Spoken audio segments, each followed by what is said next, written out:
इस वीडियो में हम जानेंगे डिटेल में कि एम्स में कैंसर का इलाज कैसे होता है। इस वीडियो में आप देखोगे ध्यान से तो मैंने चैप्टर्स बना रखे हैं। आप अपने चैप्टर्स के अकॉर्डिंग भी उस वीडियो के पार्ट को पोर्शन को देख सकते हो। जैसे कि पहले पोर्शन में मैं बात करूंगा कि आप एम्स में कैसे पहुंचोगे, अपने बस, कार, गाड़ी, कैसे भी मतलब जैसे भी आप आ रहे हो तो आप कैसे पहुंचोगे। दूसरा आपको फिर बताऊंगा मैं पहले कहाँ आना है, कौन से काउंटर पे आना है, स्क्रीनिंग ओपीडी पे, तो वहाँ पे आने का टाइम क्या होगा, डेज क्या होगा, कितने बजे आना है, इन सब चीज़ों को मैं आपको बताऊंगा। स्क्रीनिंग ओपीडी के बाद फिर बताऊंगा डॉक्टर से मिलने का समय क्या होता है, किस किस टाइप के कैंसर के लिए कौन कौन से आपको रूम में जाने होते हैं। फिर मैं आपको बताऊंगा कुछ इंपॉर्टेंट जांच जैसे कि ब्लड की जांच, सीटी स्कैन, अल्ट्रासाउंड, एक्सरे वगैरह अगर होता है, कैश काउंटर, बिलिंग काउंटर, इन सब चीज़ों को हम जानेंगे इस वीडियो में। कीमोथेरेपी या रेडियोथेरेपी के बारे में तो हम डिटेल में बात करेंगे इस वीडियो में, लास्ट में बताऊंगा। लेकिन तो इस वीडियो को आप पूरा देखिए ताकि आपको हर चीज़ डिटेल में मिले। तो पहले बात करता हूँ हाउ टू रीच। तो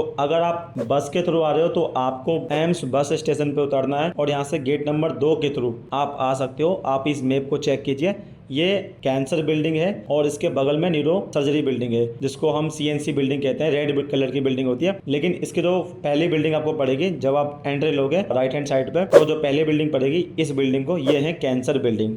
और यदि आप मेट्रो के थ्रू आ रहे हो तो मेट्रो आपको येलो लाइन पे उतरना है। येलो लाइन पे पड़ता है एम्स मेट्रो स्टेशन और वहाँ से आपको गेट नंबर 2 या गेट नंबर 1 जैसे भी आपको उतरना है। आप उतरोगे तो आपको जो नियरेस्ट पड़ेगा एम्स का गेट नंबर 1 पड़ेगा, तो आप वहाँ से भी एंट्री ले सकते हो। लेकिन मैं आपको यहीं पे ही कहूँगा आप ऑटो टैक्सी कर लीजिए, वो आपको सीधे गेट नंबर 3 से लेकर आएंगे और आपको कैंसर बिल्डिंग तक छोड़ देंगे। और यदि आपने ओला उबर किया है तो कोई दिक्कत नहीं है, वो तो आपको सीधे कैंसर डिपार्टमेंट तक लाके छोड़ देंगे। और चौथा, यदि आप अपनी गाड़ी से आते हो तो आपको एक छोटी सी प्रॉब्लम यहाँ पे हो सकती है, वो ये कि यहाँ पे जो गाड़ी पार्क करने की व्यवस्था है वो थोड़ी दूर है। तो पार्क कहाँ होती है तो स्क्रीन पे आप देख सकते हो, ये इस जगह गाड़ी पार्क होती है। ये कम से कम 2 से 2.5 किलोमीटर या जो भी स्क्रीन पे आप देख रहे हो इतने किलोमीटर गाड़ी दूर आपको पार्क करनी पड़ेगी। अब हम समझते हैं नेक्स्ट स्टेप पे, यानी कि स्क्रीनिंग ओपीडी। जब आप पहली बार एम्स में आते हो तो आपको इस बिल्डिंग में ओपीडी कार्ड बनवाना पड़ता है। और या तो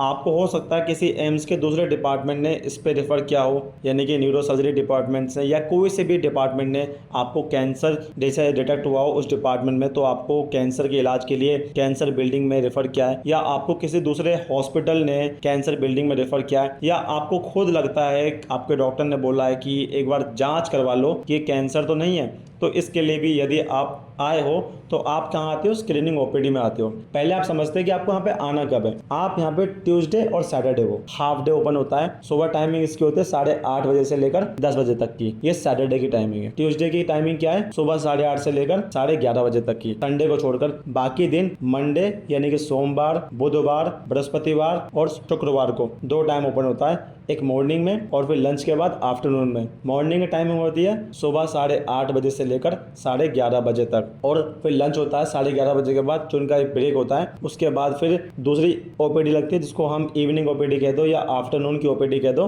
दोपहर 1 बजे से लेकर 3:30 बजे तक की ओपीडी लगती है। तो ये टाइमिंग है स्क्रीनिंग ओपीडी का।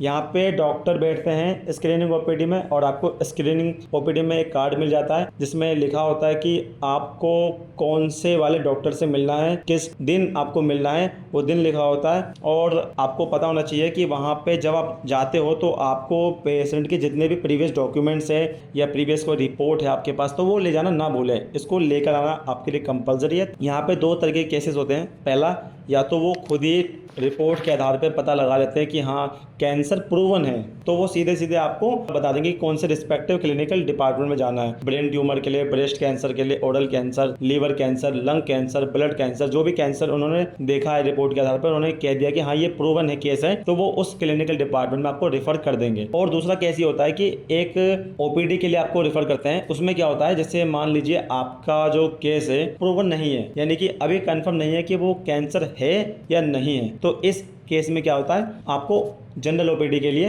रेफ़र कर दिया जाता है। और ये जो टाइमिंग है डेज है, इसके लिए आप कंफ्यूज मत होइए, क्योंकि मैं इसको नहीं बताऊंगा स्क्रीन पे, क्योंकि ये आपको वहीं पे जाके मिलेगा। हो सकता है हर पेशेंट की टाइमिंग अलग अलग हो डिपेंडिंग ऑन दी डिसीज़। और यहाँ मैं सजेस्ट करता हूँ आपको, आप ऑनलाइन अपॉइंटमेंट भी ले लीजिए। यदि आपको वहाँ पर लाइन नहीं लगानी है तो आप ऑनलाइन अपॉइंटमेंट ले सकते हो, जिसका लिंक मैं वीडियो के आई बटन में डाल दूंगा और वीडियो के डिस्क्रिप्शन में भी डाल दूंगा। तो इसके थ्रू आप ऑनलाइन अपॉइंटमेंट लेके सीधे फिर स्क्रीनिंग ओपीडी में बिना लाइन के जा सकते हो, तो वहाँ आपको प्रॉब्लम नहीं होगी। तो इसके बाद स्टेप होता है रिस्पेक्टिव क्लिनिकल डिपार्टमेंट। इसके अंडर क्या होता है, इसके अंडर आपको जो स्क्रीनिंग ओपीडी में होते हैं, आपका जो कार्ड पे लिखा होता है डॉक्टर का नाम, वो डॉक्टर किसी न किसी टाइप के कैंसर के को डायग्नोज करते हैं। अब आपको स्क्रीनिंग ओपीडी में जो कार्ड मिला है उसमें डॉक्टर का नाम भी लिखा होता है और डेज लिखा होता है किस दिन आना है। तो जो डॉक्टर होते हैं वो किसी न किसी कैंसर के स्पेशलिस्ट होते हैं, तो उसको डायग्नोज करते हैं, वो उसको बताते हैं कैसे वो ठीक होगा, उसका ट्रीटमेंट करते हैं। तो जैसे ब्रेन ट्यूमर है, ब्रेस्ट कैंसर है, ओरल कैंसर है, लीवर कैंसर है या लंग कैंसर है, ब्लड कैंसर है, तो इन कैंसर के टाइप के आधार पे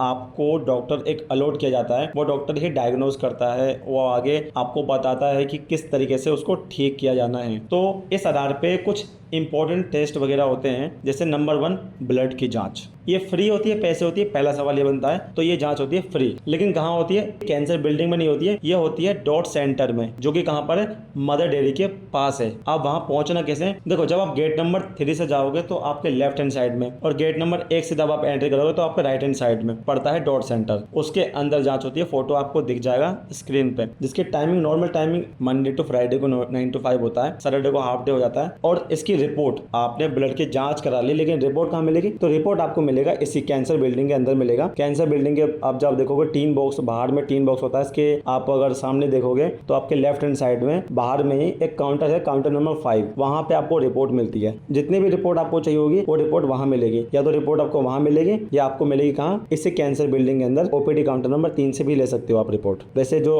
अब जो करंट में रिपोर्ट मिल रही है वो काउंटर नंबर 5 से मिल रही है, जो कि कैंसर बिल्डिंग के जस्ट बाहर में है। अब आपको टिप्स मैं बता रहा हूँ जांच के लिए, आप डॉक्टर से कंफर्म कर लीजिए कि जो जांच होगी, ब्लड की जांच होगी, वो फास्टिंग वगैरह रखना है, खाना खाकर करवाना है, कौन कौन से डॉक्यूमेंट लेके जाने हैं, क्या डॉक्टर ओपीडी आपको लिख के देगा, इसके बारे में पता कर लीजिए। और लाइन क्योंकि वहाँ डॉट सेंटर में लंबी लगती है, तो थोड़ा वेटिंग टाइम भी आपका ज़्यादा होगा इसमें, तो थोड़ा आपको इस चीज़ का ध्यान रखना है कि आपको खुद ही मैनेज करना है इस चीज़ को कि कितने जल्दी मुझे पहुँचना है, क्योंकि जितनी जल्दी पहुँचोगे लाइन उतनी जल्दी आपका नंबर आएगा। अगली जाँच है सिटी स्कैन। पहला सवाल, ये फ्री होती है पैसों की होती है। देखिए एम्स के अंदर जोन से भी जाँच होती है, वो होती है फ्री में, लेकिन कोई ऐसी चीज़ जो आपको बाहर से लेनी पड़ती है वो पैसों की लेनी पड़ सकती है। लेकिन हाँ, कभी कभी एम्स में कुछ चीज़ों के लिए आपको पेमेंट करना पड़ सकता है, जैसे MRI की जांच होती है तो उसके लिए पेमेंट आपको करनी पड़ती है। तो कुछ जांचें हैं, हालांकि CT स्कैन फ्री है, आपको डेट लेनी है पहले CT स्कैन के लिए, तो वो मिलती है आपको काउंटर नंबर 12 से कैंसर बिल्डिंग के अंदर। जिसकी टाइमिंग क्या होती है, मंडे टू फ्राइडे की टाइमिंग होती है सुबह 8:30 बजे से शाम के